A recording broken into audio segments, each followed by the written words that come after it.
Casey's Audio Vault. Tim Mahoney from 311. February 26th, 2008. Hi, is this Casey? Yes, this is Casey. Casey, this is Tim Mahoney from 311. How's it going? Good. Did I call the right time? Yeah, well, you're a little late, but I can live with that. Yeah, okay. Story of my life. How are things down in Arizona? Nice, good, man. We're just getting ready for sound check, and yeah, it's nice. We're just talking. We're at 7,000 feet, which we haven't been at 7,000 feet in a while. So it's actually kind of nice. It's really beautiful here. So I'm looking forward to hanging out a little bit. Although we're inside like a big sky dome, so there's like a basketball set up underneath here and track and a bunch of stuff. And but yeah, so we got a little stage set up in here. It'll be fun. Do you have a show tomorrow? Do you get a chance to hang out down in Arizona? No, we drove in from Salt Lake City last night, so the drive-in was really beautiful. So got to see a little bit coming in, and then we'll leave at night because we have a 16-hour drive to Tulsa, Oklahoma tonight. So okay. We actually have tomorrow off, which is nice. What do you end up doing on a day off? Man, I don't know. Man, I did a lot of sleeping the last day off and just ate some good food, really. Maybe go see a movie or something like that, depending on where we're located for our day off. What kind of food do you like to get? Like local stuff? Yeah, I mean, like we just, on this tour, usually when we go out, we'll travel with catering, but this is more kind of a smaller tour, just, getting ready for 311 Day, and then we come up and go run through Canada. And so we don't have room or, the expenses to take catering. So it's a little bit more, fending for yourself, and it gets hit or miss, but we live in Los Angeles, and there's always sushi and whatever you want there, So I don't know. God, I just ate some fish, I guess, but I felt like I hadn't eaten that much in a while, so I just got tired and fell asleep. It was pretty uneventful. You mentioned 311 Day. How did that end up getting started? It's March 11th, and you have a great big party, right? Yeah, we just over the years have always kind of played on that day, and then this will be kind of the third real, or maybe the fourth real kind of big one where we've kind of built it as 311 Day, and it's historically been every other year. So up until about 8 years ago, we would play, but it was always, we would always celebrate it, but then we kind of started just looking at it like, hey, this is our holiday, and on this day, we're going to play a bunch of songs we don't maybe normally play, or reach really far back into the catalog and get a bunch of songs that, we have some of these songs that we're going to play on the 11th will be, I think a couple of them we've only played a couple times, especially like in the last 10 years, we haven't played them very much at all. So, just kind of look at it as like a celebration of the fact that we're still here playing, and those old songs are great and they're fun to play. It's just we have so many songs now that we try and rotate through them, but for this day especially, we make an effort to really look and see, hey, what haven't we been playing? What might the fans really get a kick out of hearing? Those sort of things. And I guess the sets have been getting a lot longer over the years too. You guys trying to break some sort of record? Yeah, it started out, 3-4 times ago. We did, I forget how many songs. So then the next time it rolled by, we got to outdo ourselves. And then it got up to, I can't recall for sure, maybe 63 songs one time. And then that was a couple 311 days ago. And then when we came to top that, we're like, look, we can't really top that. So let's just try and make, 3 sets of really good music. And that's what we're doing now. We're just play for the whole time we can in the venue we have, So we're going to do 3 22 song set list, so a total of, it's going to be 66 songs, I guess. So the longest set so far for 311 Day? It might be, but I'm not quite sure. I'd have to look because I can't recall what the longest was. And this year it's in New Orleans. How come you choose New Orleans? You guys are from Omaha, you live in L.A., and where does New Orleans come into the picture?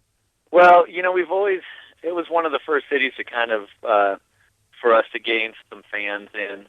Then it just kind of, we played there a couple 311 days in a row, and then we're like, it's a great city because people love to go to New Orleans. It's open all year, 24/7, and you can fly in the middle of the night and go get something to eat and hang out. It's great for music, and and it just seemed like a good place. The vibe for us is really good down there. So we always started doing it. The last 2 years ago, we had to do it in Memphis because of Katrina. We couldn't go anywhere in New Orleans, so we moved it to Memphis and still work with the same promoter guys. But we had a full house there, which was nice. But we're moving it back to New Orleans just because that's where it just feels right to do it. And we looked at a couple other cities, would it be New York or wherever, but it just seemed like people like going to New Orleans. It's such a great city, and especially after everything's happened down there, it'd be nice to just come down there and try and pump some positive energy in there just to help a little bit. Do you get a chance to go back home to Omaha, Nebraska? Yeah, everyone still has family there. Like my mother lives there, so I go back even when we're not playing to visit. And I always have a place there. I love Omaha. It's a great city.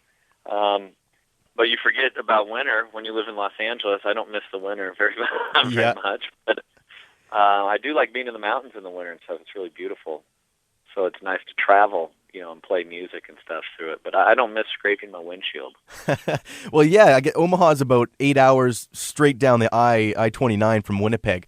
So it seems close to us in Canada, because I guess we got the... Well, I would never guess it was that close, but I haven't driven up to Winnipeg, so I don't know. But I know I've been to North Dakota, and I know I've grown up in Nebraska. I know cold pretty good, but I also know it might be a little different kind of cold where you guys are at. Yeah, well, we hit about minus 40 Celsius. Your head would explode if it was in Fahrenheit, I think. Yeah. Well, that's all right though. I'm sure we're gonna have fun. I'm glad we're getting to come up and play up there, because we don't get those opportunities often. And when it came up that we could come up there and run through some cities we don't normally ever get to go to, we were like, all right, we got to do it. So I'm looking forward to it. Plus, it'll be middle of March. It probably be a little bit warmer, anyways. It should be. We occasionally get the dump of snow in May, but hopefully we'll have good weather for you. Nice. Oh shit, I don't mind, because we'll be inside. It'll be nice and warm. We'll get some sweat generated. We'll be good. Have you had a chance to work on the next record? Yeah, that's what we're doing up until we left last week. We've been working. We have maybe 6 songs putting together right now, and so we're going to get back the first week of April, and we'll get back into it and work a couple months, and we're going to go out and do a summer tour. And then when we get back, just finish up the record. So we'll probably do some recording in between this tour and summer tour. And then when we get back after summer tour, just finish everything we have to do and mix it. And, hopefully we get it available by the end of the year sometime. But it was going really good. That's what we've been kind of had our heads into up until we left. So we had one kind of crash study week before we left for tour.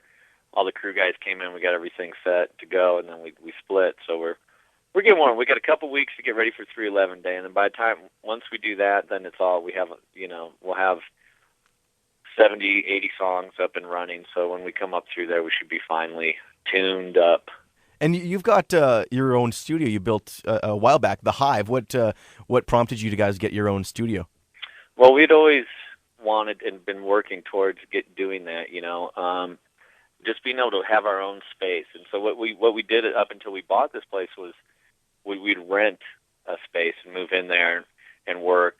It just is a lot more expensive. So when we finally saved up enough money to buy this place, it's just more a matter of paying the mortgage and our couple guys that work for us out there. So it's nice. It's like it's really comfortable, and it's really easy to work, and it's a good environment for us. So you guys live in it and record in it while you're the whole process? No, it's near, but pretty close to everybody's house. But yeah, no one lives there. It's just for working, and we have every now and then. If we're out of town and we have friends who need a studio to work in, we'll let them in there and stuff. But for the most part, it's just us. Well, we're very much looking forward to you coming up to Winnipeg. It'd be, I guess, your first major Canadian tour? Yeah, it is. This is our 17th year we're on right now. I can't believe it. Have you played Winnipeg before? No, that's why I'm excited. We came in. I guess we went up to Calgary with the Warped Tour, but we never made it to Winnipeg. So we'll be popping our cherry.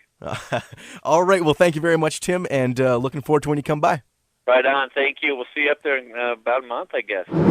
All the interviews you want on iTunes and at Power97.com. Casey's Audio Vault. Casey Norman is Power 97's music director and can be heard every weekday from 2 till 6 in Winnipeg, Manitoba, Canada. Power 97 is Winnipeg's best rock.